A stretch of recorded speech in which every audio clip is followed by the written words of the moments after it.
చూస్తుంటే సరే okay right, నిరసన తెలిపే కార్యక్రమం అందరూ చేస్తూ ఉన్నారు. ఇప్పుడు విద్యార్థులు ఏదైతే గట్టి ఫైట్ చేస్తున్నారో ఆ విషయాన్ని పక్కదోవ పట్టించడానికి కాంగ్రెస్ ప్రభుత్వం మీరు వేరే నాయకులతోటి దీన్ని చేస్తున్నారు. ఆ పార్టీ ఈ పార్టీ అన్ని కలిపి మొత్తం అన్ని పార్టీలు బీఆర్ఎస్ బీజేపీ దీన్ని ఒక రాజకీయంగా వాడుకుంటున్నారని చెప్పేసి మాట్లాడుతూ ఉన్నారు. అదేవిధంగా విద్యార్థుల మీద దాడులు, జర్నలిస్టుల మీద దాడులు ఏంటి అంటే మాట్లాడే దీనికి మీరేం మాట్లాడతారు దీని విషయంలో? తెలంగాణ రాష్ట్రాన్ని సిద్ధించుకున్న తర్వాత తెలంగాణ రాష్ట్ర ప్రభుత్వం బీఆర్ఎస్ ప్రభుత్వం ఏర్పడింది. ఈ 10 ఏళ్లలో తెలంగాణ సంపదని, తెలంగాణ వ్యవస్థని, తెలంగాణ యొక్క ప్రజల యొక్క ఆత్మగౌరవాన్ని మొత్తం కూడా వినాశనం చేసి విధ్వంసం చేసి ఈరోజు నడి బజార్న పెట్టినటువంటి బీఆర్ఎస్ పార్టీ ఒకవైపు ఉంది.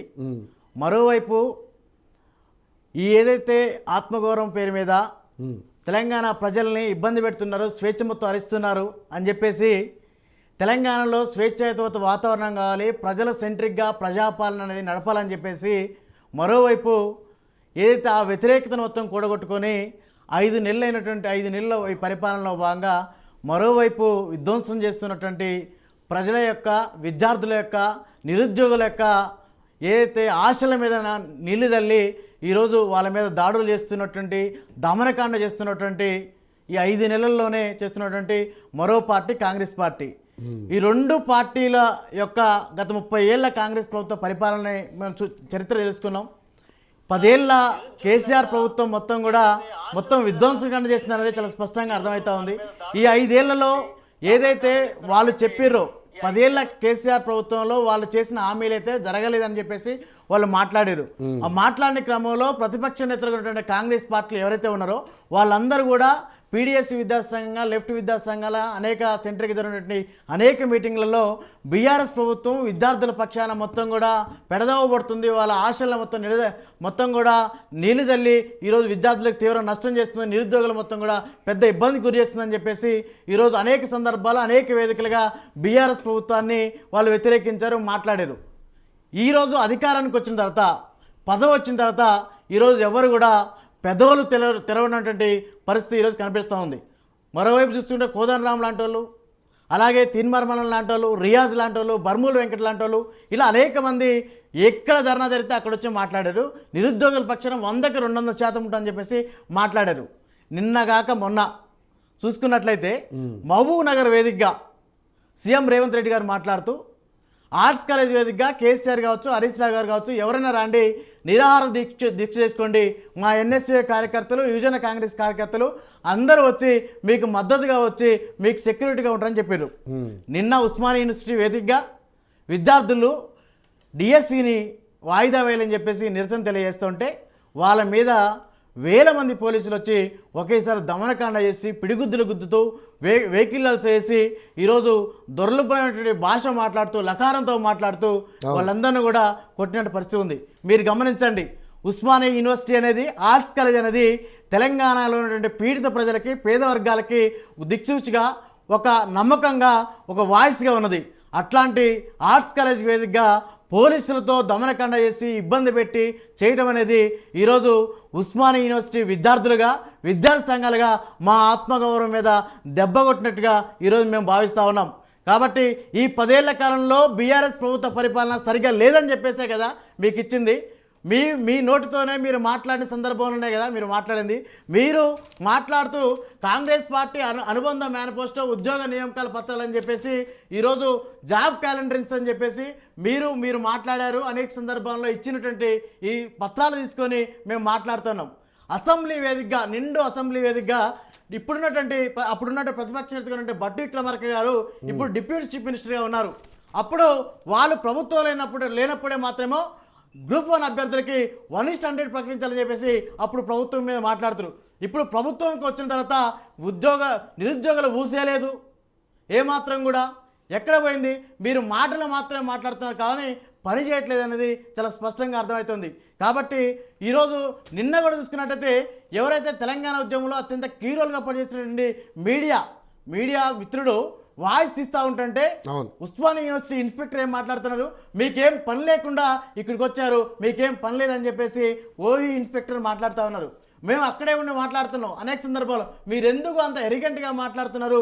మీడియా చాలా ఫోర్త్ ఎస్టేట్ దీన్ని గౌరవించాలి కదని మేము మాట్లాడుతున్నా కూడా ఏమాత్రం కూడా విద్యార్థి సంఘాలతో సరిగా మాట్లాడలేని తీరు ఉంది. కాబట్టి ఇవన్నీ చూసుకున్నట్లయితే నిన్న జర్నలిస్ట్ మీద ఉస్మాన్ యూనివర్సిటీ లైబ్రరీ నుంచి అక్కడ విద్యార్థులతో అనేక మంది విద్యార్థులు మాట్లాడదామని చెప్పేసి వాళ్ళు మీడియాని ఇన్వైట్ చేసి మాట్లాడుతున్న క్రమంలో జర్నలిస్టుల్ని గల్లా పట్టుకొని గుంజుకొని పోయి ఈరోజు ఒకవైపు ఓయి ఇన్స్పెక్టర్ ఒకవైపు, మరోవైపు ఓయి ఎస్ఐ ఒక ఆయన, సబ్ ఇన్స్పెక్టర్ ఒక ఆయన తీసుకుపోయి ఆ వెహికల్ వేసి గుంజుతున్న పరిస్థితి కనపడతా ఉంది. కాబట్టి ఇట్లాంటి ఎప్పుడో కూడా గత 10 ఏళ్ల కాలంలో చూసుకున్నా కానీ మీడియా మీద చాలా తక్కువ దాడులు జరిగినాయి. కానీ 5 ఏళ్ల కాలంలో మొన్న ఒక సందర్భంలో కావచ్చు, నిన్న ఉస్మాన్ యూనివర్సిటీ వేదిక కావచ్చు, మీడియా మీద కూడా దాడి చేయడం అనేది ఇది మంచి పద్ధతి కాదు. ఈరోజు పేరుకు మాత్రమే ప్రజాపాలన అనేది చెప్తున్నారు, కానీ ఈరోజు మొత్తం కూడా పూర్తిగా అపకటితమైనటువంటి ఎమర్జెన్సీని మీరు ప్రకటించినట్టుగా ఈరోజు కనిపిస్తూ ఉంది. కాబట్టి ఇట్లాంటి అనేది సరి అయినది కాదని చెప్పేసి ఈరోజు మేము కాంగ్రెస్ ప్రభుత్వాన్ని ఈరోజు కోరుతా ఉన్నాం. కాబట్టి మీరు ఇట్లాంటి విషయాలు నిరుద్యోగులు కావచ్చు, విద్యార్థులు కావచ్చు, ఏదైతే గ్రౌండ్ లెవెల్లో ఉన్నటువంటి విషయాల్ని పరిగణన తీసుకోవాలి. కానీ మీకు సంబంధించినటువంటి కాంగ్రెస్ నాయకులను, యువజన నాయకులను తీసుకొని సెక్రటరియట్లో కూర్చొని మీకు ఫేవర్గా మాట్లాడుకొని మేమందరం కూడా నిరుద్యోగుల పక్షాన ఉన్నటువంటి విద్యార్థి సంఘాల నేతలను తీసుకొచ్చి మాట్లాడినామని చెప్పేసి మళ్ళీ రేవంత్ రెడ్డి గారు మళ్ళీ మాట్లాడుతున్నారు. ఒకసారి గమనించండి, ఆ సమావేశంలో కూర్చున్న వాళ్ళలో అనేక మంది విద్యార్థి నాయకుల పేర్లున్నాయి. ఈ కాంగ్రెస్ ప్రభుత్వం వచ్చిన తర్వాత జాయిన్ అయిన వాళ్ళు తప్ప దానికి ముందు 10 ఏళ్ల కాలంలో ఏ ఒక్కళ్ళు కూడా నిరుద్యోగుల గురించి కావచ్చు, విద్యార్థుల గురించి కావచ్చు ఎక్కడా మాట్లాడినటువంటి వాళ్ళు ఎవ్వరు కూడా లేరు. మీరు గమనించండి, ఒక్క కోటూరు మానవతరాయ్ అన్న తప్ప దాంట్లో కూర్చున్న వాళ్ళలో ఇంకెవ్వరు లేరు. ఈ 10 ఏళ్ల కాలంలో బీఆర్ఎస్ ప్రభుత్వం మీద వ్యతిరేకంగా కొట్లాడినటువంటి మానవతరాయానికి మాత్రమే ఎంతో అవగాహన ఉంటుందని చెప్పి మేము అభిప్రాయపడుతున్నాం. కానీ మిగతా వాళ్ళు ఎవరు కూడా లేనట్టు పరిస్థితి ఉంది. ఎందుకంటే తెలంగాణ ఉద్యమంలో ఈ ఉస్మాన్ యూనివర్సిటీ వేదిక కావచ్చు, కాకతీయ యూనివర్సిటీ వేదిక కావచ్చు, విద్యార్థుల పక్షాన, నిరుద్యోగుల పక్షాన కొట్లాడే వాళ్ళకి మాత్రమే అవగాహన ఉంటుంది. కానీ ఈరోజు కాంగ్రెస్ అధికారంలోకి వచ్చిన తర్వాత పోయిన వాళ్ళంటే పార్టీ సింపతైర్యం తీసుకొచ్చి ఈరోజు వాళ్ళతో మీటింగ్ పెట్టుకొని నిరుద్యోగులకి ఏం సమస్యలు లేవని చెప్పేసి విద్యార్థులు మొత్తం కూడా ఇది ఒకవేళ బీఆర్ఎస్ వాళ్ళు ప్రోగ్రెట్ చేస్తున్నారు, బీఆర్ఎస్ వాళ్ళేమో పెయిడ్ ఆర్టిస్టులు పెట్టుకొని ప్రభుత్వాలని హేళన చేయడానికి మాట్లాడుతున్నారనే విషయాలను మాట్లాడుతున్నారు. వాట్ ఎవర్ ఏదైనా కావచ్చండి. ప్రతిపక్షంలో ఉన్నప్పుడు కాంగ్రెస్ వాళ్ళు ఏం చేశారు? అదే రాహుల్ గాంధీ గారిని అశోక్ నగర్ తీసుకొచ్చి మాట్లాడించారు కదా. ఇవన్నీ ఉన్నాయి కదా.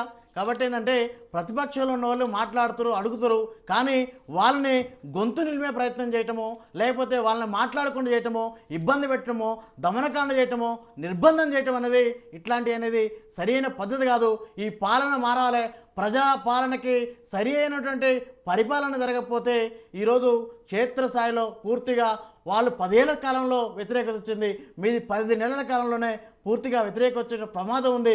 కాబట్టి గ్రౌండ్ లెవెల్లో ఉన్నటువంటి రియాలిటీ అయినటువంటి రిపోర్ట్ని తీసుకొని మీ పరిపాలన విద్యార్థులకి, నిరుద్యోగులకి వాళ్ళకి సానుకూలంగా స్పందించాల్సిన అవసరం మీకుందని చెప్పేసి ఈరోజు రేవంత్ రెడ్డి గారికి విజ్ఞప్తి చేస్తా ఉన్నాం.